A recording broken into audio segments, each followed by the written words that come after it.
Hey, good evening, and thank you for joining us on the Scabbard. Hey, well, that was a stinker of a game, wasn't it? I was lucky. I live in Falling Waters, West Virginia, which is in the eastern panhandle of the state. Think of West Virginia as flipping you off, and we're the thumb.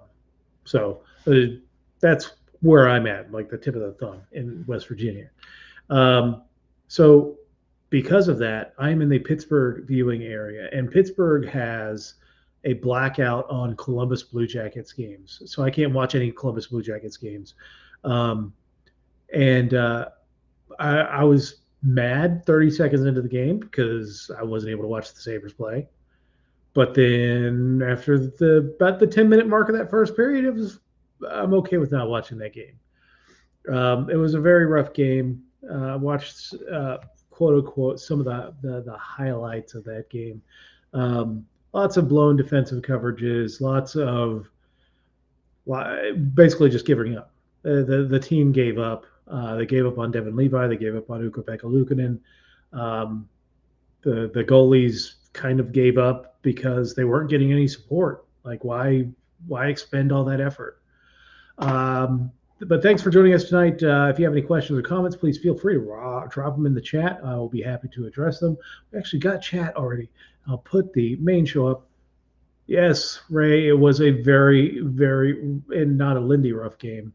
Um, it was a horrible game. A lot of people were asking, did we hit rock bottom there? I'm fully confident in the Sabres' ability to not only hit rock bottom but punch through. I don't think we're at rock bottom. I think we're actually in the mantle, maybe even the core of the earth at this point. That's how far we've been punching through and how long we've been punching through. It's I would love to have Lindy Ruff back, and there are people in New Jersey are kind of back and forth on Lindy. They wanted to fire him at the beginning of last season, turned it around. They had a great season last season. They've been struggling this year too, and the questions surround Ruff. I don't know that he's that close to getting fired. Honestly, I don't think so. The reaction to the game, a lot of people were like, "Oh God, Granato's got to go. He's going to get fired." And I don't disagree that that was a kind of a fireable game. Um, just the way that the players played, and the players that actually stuck around after the game to talk to the media said that they don't blame Granato going forward or for that game. That they try to take ownership of it. There were only a few players that stayed around in the locker room after the game, um, and I think uh, there are some in the media that really took them to task for not sticking around and taking accountability for that game. And I agree with that. I think that is one of the big issues with this team is that people are not being held accountable for poor play. Um, Maybe to an extent in game, like yesterday. So the stat of the night was that Power and Yoki Haru, or not last night, but Tuesday night, the Power and Yoki Haru were team worst -4. They did have the least amount of time on ice for the defensive grouping. And so, yeah, there were some adjustments made during the game. But honestly, we'll take a look at the lineup tonight. Neither one of them kind of paid the price for that effort. They're both in the lineup. Power. So for me, I think Power is a classic sophomore slump. I'm not worried about Power long term, but I do think so.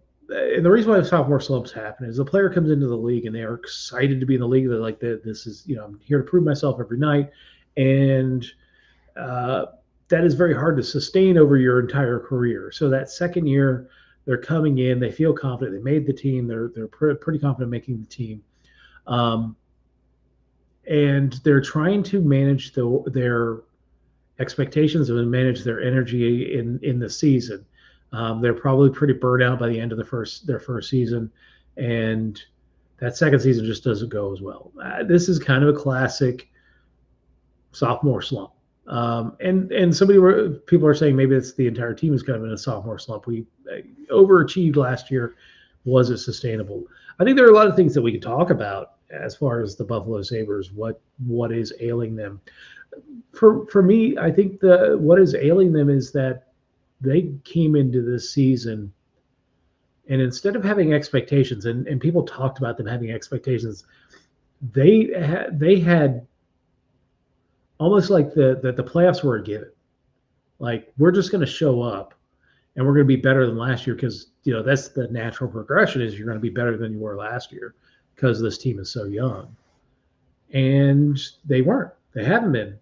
The rest of the league has also progressed. The rest of the league has become better.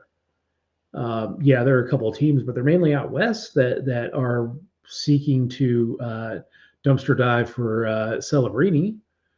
But yeah, I mean, this team just had it wasn't expectations. It was almost like entitlement to a playoff spot, and they haven't earned a damn thing.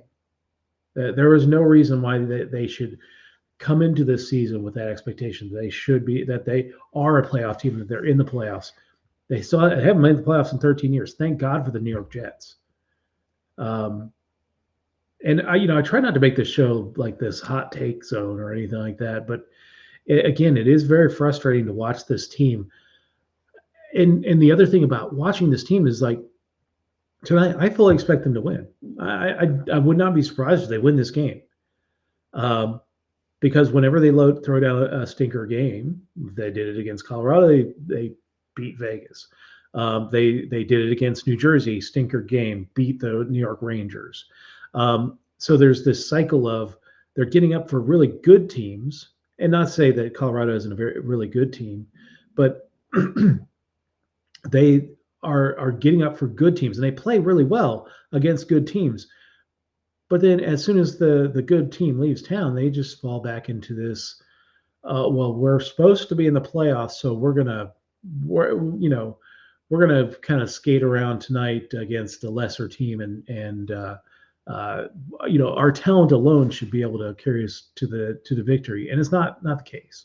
So, but yeah, the guy that paid the price for Tuesday night is the guy, one of the I think the only guy in the back end that was a +1, and that was Eric Johnson. He's not playing tonight, and Ryan Johnson draws back into the lineup, at least per the daily face-off lines that have been put out. So let me do the Columbus game review. We have kind of beaten it up a little bit, but great start. Like I said, 30 seconds into the game, it's 1-0. Rasmus Dahlin scores. At that point, I think the guys on the team thought, oh, this is going to be another 9-4 game like they'd had last year. Ironic that we had, the first game that we played Columbus, we roped them 9-4. We beat them down. Tage Thompson, 5 goals. Then we get to this game, and first 30 seconds, we score a goal. This is all we've been talking about. Score the first goal, get on the board, first period goals. All right, great. And then they just absolutely took their foot off the gas, and they just sat and weren't getting pucks deep. They weren't relieving pressure, and eventually a bad turnover by Owen Power, hitting off the ref and careening, and the Blue Jackets are on the board and tied it. Towards the end of the period, they gave up 2 quick goals. Marchenko goes on his hat trick show. Starts with the late goal at the end of the first period, and then the first 2 goals of the second period. People were saying that was a natural hat trick. My understanding of natural hat trick is 3 goals in a row in the same period. So I don't know if that was a natural hat trick. I could be wrong. If I'm wrong, let me know. Carrying Strong from Rochester. He did come back strong from Rochester. I still think he needs some time in Rochester overall. But he is making a great case for him to stick around. I'm not going to hold this game against him. 4 goals sucks. 4 goals in less than a period. Luukkonen was worse. I think Levi's save percentage was like 78%, and Ukko-Pekka Luukkonen's save percentage was 68% in that game. But still, I'm not really hanging at the goaltenders for ultimate responsibility. That was a team loss. Nobody was playing all that well, and they got lazy after that first goal. They really did nothing to stop the slide. Even pulling Devin Levi, the first two shots I think against Luukkonen go in. Apparently during TV timeout, Granato pulled the team over by the benches and was said to have been giving them the business. Honestly, that's 2 months too late. That should have been done 2 months ago. Maybe not the first week of the season, but we could have done that a long time ago, pulled them over, and actually call a timeout, pull them over, read them the riot act. I know that's not his style, but at some point you're going to have to make adjustments. If you want to stay the coach of the team long term, you've got to make adjustments to stem the tide of these slides that they go on. And it's if it happened once, I mean, if this 9-4 result was an outlier, then okay, yeah, you don't do that. But there have been so many times this season where the Sabres give up a goal and then it's a avalanche of goals, and it's one goal and then it's two goals in a minute. Sometimes it's 3 or 4 goals in the span of about 5 minutes. This team just snowballs when the bad things happen. But yeah, have they hit rock bottom? I don't know. Who knows what happens the rest of the season? I don't know how long of a leash that Don Granato has. I don't think it's that short at this point. I really don't. I think short of Carolina firing Rod Brind'Amour, will we see a coaching change midseason? Unless we get the Ralph Kruger special 18-game losing streak.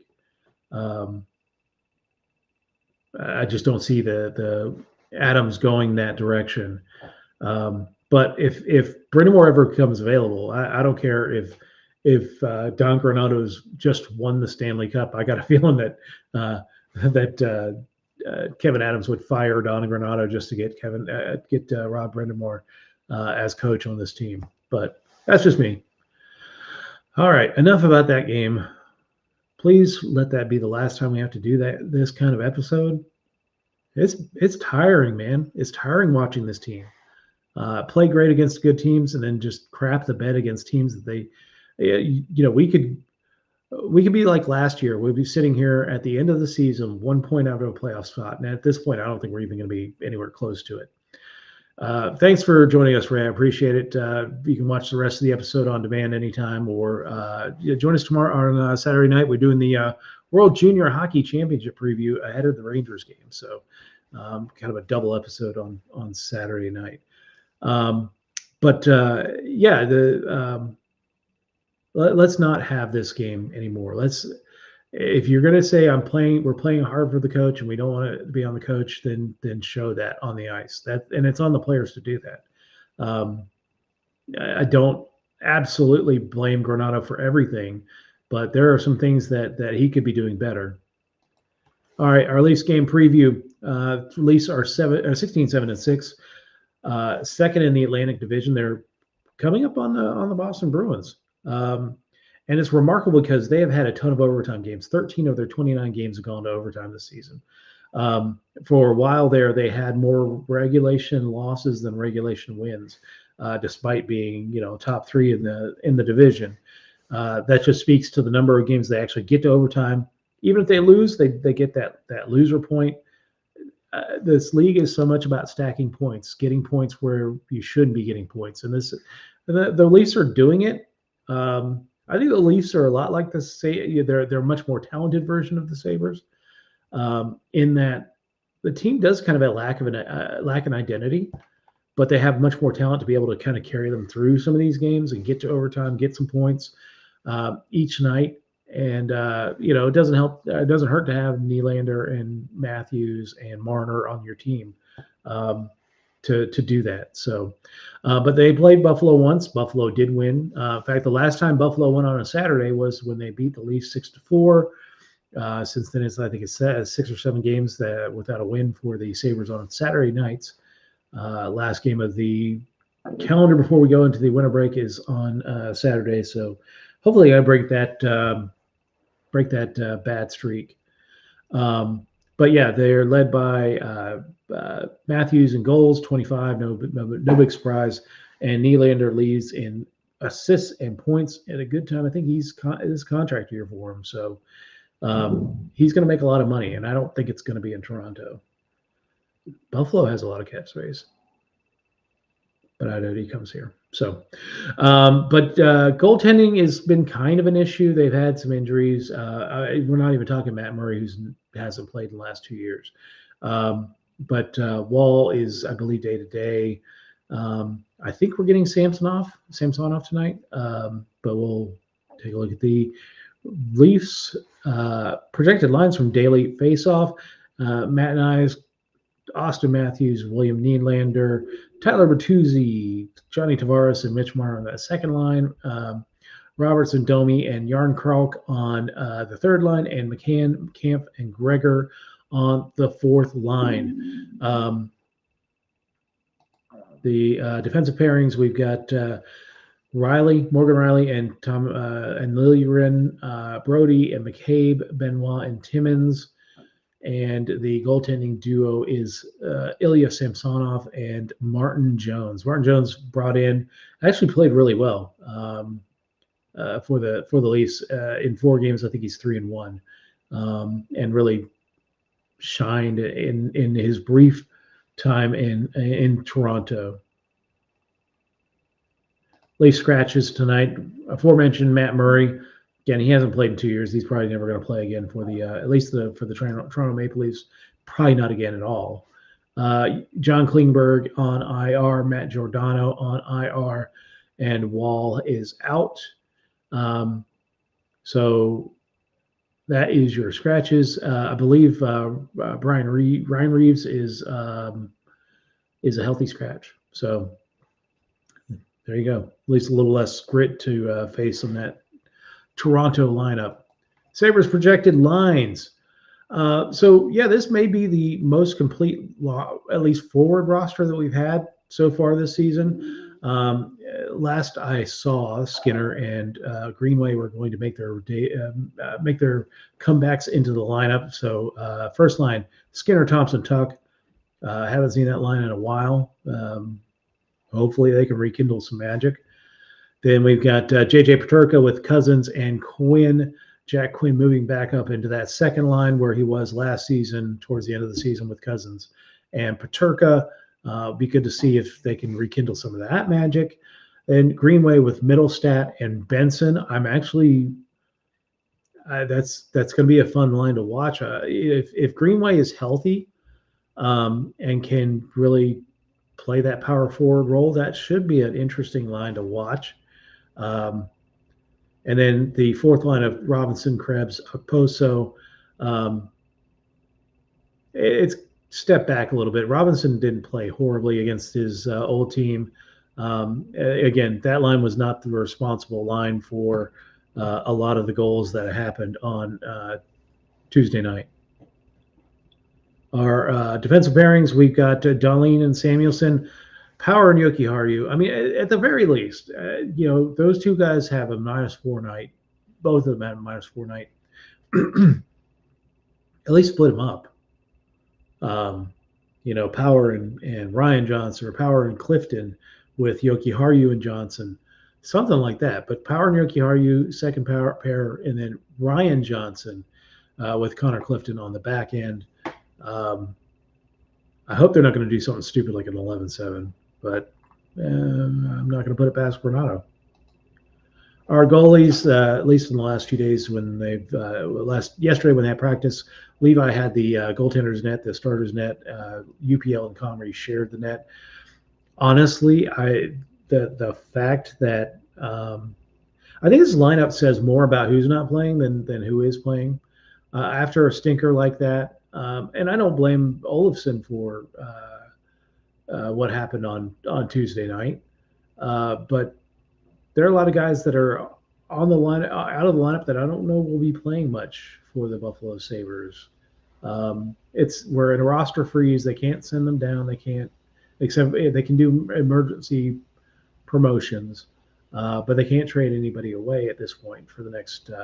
See, the roster freeze started on Tuesday, and it's a 9-day thing. So through essentially through the holidays, they can't trade anybody. It does allow them to carry a couple extra players on the roster because of players returning from injury. But guys that are not appearing tonight: Victor Olofsson, Tyson Jost, Eric Johnson. What does the future hold? I think Eric Johnson comes back into the lineup, or they trade him. I mean, there's speculation that he ends up being trade bait at the trade deadline, but that means we're out of the playoffs. There's no reason to keep him around. I don't know. These could be the three players that we have to move out. Actually, four once you factor in Zemgus Girgensons and then Eric Comrie. So there's five players that are on the roster, except for Girgensons, who's on injured reserve, that we're going to have to clear out. I mean, you can keep a couple for extras, but they could be the Jacob Rice special and sit on the bench for a long time or sit in the press box for a long time. But yeah, Eric Johnson, Tyson Jost, I forgot to put Eric Comrie on here, Victor Olofsson, with Zemgus Girgensson still on IR. No real timetable of his return. And even if he does return to health, will he be in the lineup? Tonight's odds per DraftKings, play responsibly. I'm actually surprised by this line. I would have thought that Buffalo might have been giving up 2 goals on this one, just as bad as they played the other night. But I think the bettors are kind of figuring that Buffalo has been able to kind of prop up bad losses with good wins. But Buffalo's still giving up 1.5 goals at home. The over-under for tonight is 6.5. That's fairly standard for the Buffalo Sabres. 3 keys to the game is only one. Try not to suck. Please, for the love of God, stop sucking. Show some effort, show some grit, show some fire. Even if you lose, Rooster tail some ice in the face of the goaltender. Just get that stick in his gear. Push a defenseman who gets anywhere near your goaltender. Push anybody after the whistle. Just get a little jolt, a little bit of fire. Make this a rivalry game. Make people hate each other. Because that's one of the things I think is missing is there is not a real fire to this team. Like they're just going through the motions, and all that's going to do is get you to April and early tea time. So, all right, let's talk about our player profile since we've got a relatively new player back on the team. Mr. Jack Quinn is 6 foot tall right winger from the province of Ontario. He is 185 pounds. He was born September 19th, 2001. He was born after September 11th. Wow. And that's 22 years old. Dang. That makes me feel old. All these guys make me feel old. Even Okposo and Eric Johnson make me feel old. Right winger, drafted by the Buffalo Sabres, number 8 overall in the 2020 NHL draft. He came from the Ottawa 67s, played 3 seasons with the Ottawa 67s, a partial season playing with the 67s the first year, only 8 games, got an assist. His second season, he got 32 points in 61 games, and then really exploded in that 2019-2020 season, getting 89 points in 62 games, rocketing up to 8th overall for that pick for the Buffalo Sabres. Has played parts of 2 seasons with the Rochester Americans, 15 games in his first season with 2 goals, 7 assists, 9 points. and then played really well in 21-22. 45 games, he had 61 points, 23 penalty minutes. No, but kind of struggled in the playoffs. Only 2 assists in 10 games. Um, got a couple of games with the Sabres in that 21-22 season. Got a goal and an assist in 2 games. And then last season, made the roster full time, 75 games, 14 goals, 23 assists, 37 points in those 75 games in his rookie season. So he has played internationally, the World Junior Championships, which we'll be previewing next episode of this Scabbard. For Team Canada, got a silver medal, and then played last season in the World Championships and got a gold medal, 7 points in 10 games, 2 goals, 5 assists. But looking forward to seeing how he develops. I'm not. I said earlier this year that if you're thinking that when Jack Quinn comes back, everything's going to be right with the Buffalo Sabres, you're putting too much on Jack Quinn. What's ailing the Sabres has to be dealt with by the guys like Tuck Thompson, Poso, the veterans on the team, Darlene. Those guys have really got to step up and bring the team out of these doldrums, and they haven't yet. So, but Jack Quinn, I'm really interested to see how he develops the rest of the season. I think statistically, of course, he's going to take a little bit of a step back. Achilles is an incredibly hard injury to come back from, especially for somebody who does something like skating for a living. That stress on the Achilles tendon is always there when you're playing hockey. So. Let's see. He's got some awards. He got the All Rookie Team in 2018 for the CCHL, CHL Top Prospect Scheme in 2020, and AHL All Rookie Team and a Top Rookie Dudley Garrett Memorial Award, Red Dudley Garrett Memorial Award for the AHL in 22. So. Good player, and I'm excited to see him continue his development. I think next year we'll probably see an explosion in his development.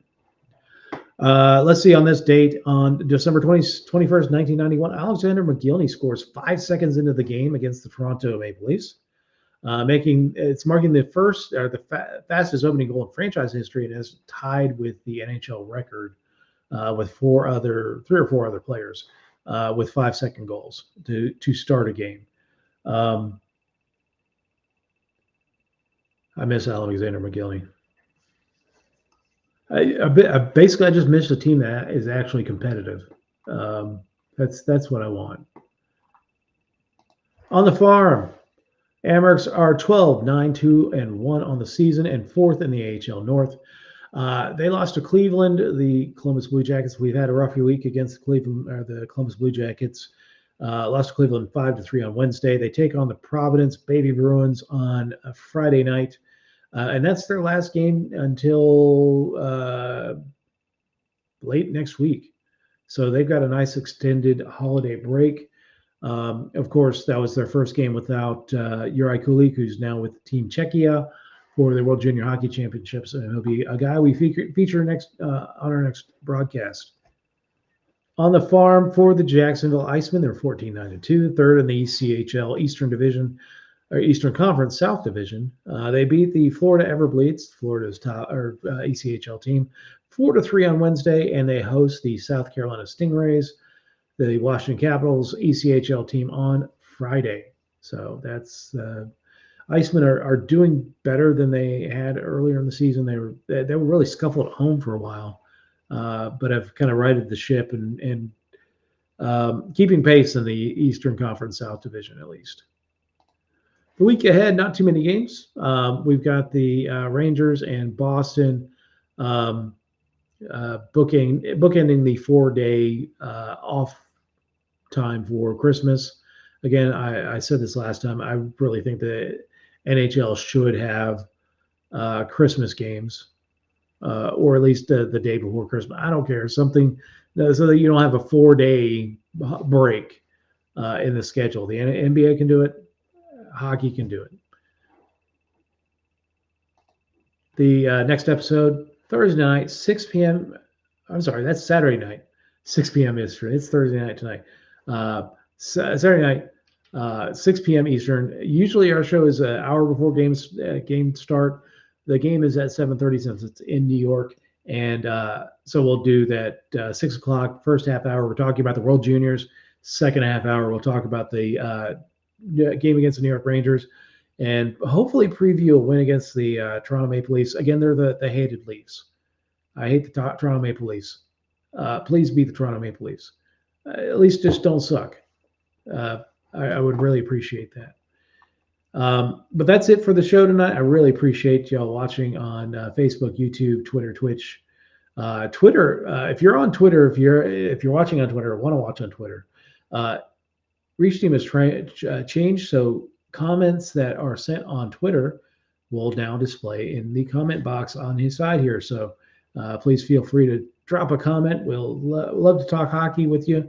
And we'll talk to you on Saturday night at 6 p.m. to talk about World Juniors and the New York Rangers game. Have a great night. Let's go Buffalo.